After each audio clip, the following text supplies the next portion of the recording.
Shifting our gears and now to matters health.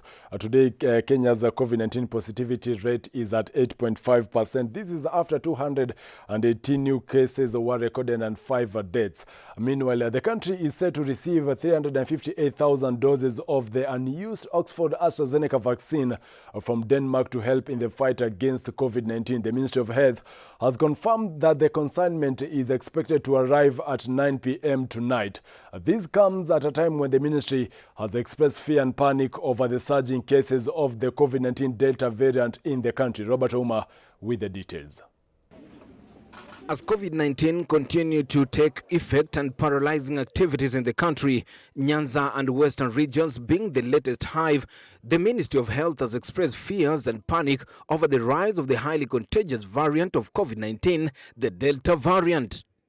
We have our labs there, particularly the Cambridge lab, that is picking samples so that we can establish the number of Delta virus cases that may be there.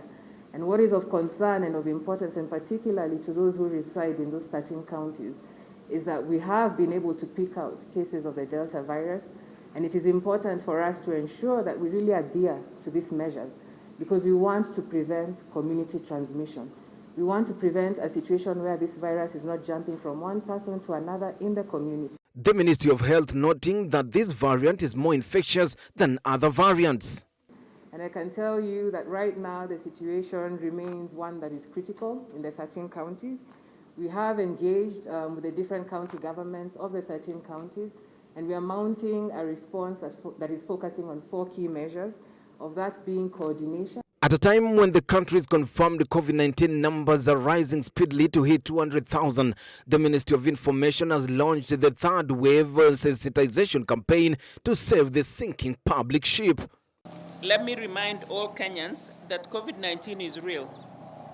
And as the country fights the third wave, we must come together as a society to keep this disease at bay in order to avoid a 4th wave. Concerning the COVID-19 restriction situation in the hotbed regions of Nyanza and Western, which includes worship and 7 p.m. curfew,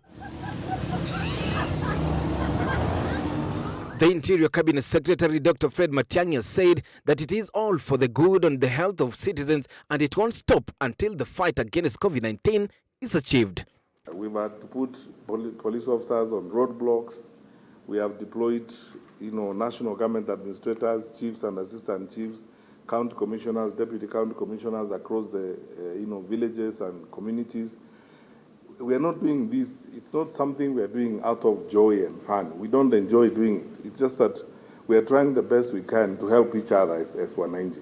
The Ministry of Health is now calling on the general public to follow the health protocols to avoid being victims of the Delta variant. The 13 counties that are now the hotspots for COVID-19 will continue with the new restrictions until then, when the government will do a review to determine whether or not to uplift the restrictions. Robert Ouma, Switch TV, Nairobi.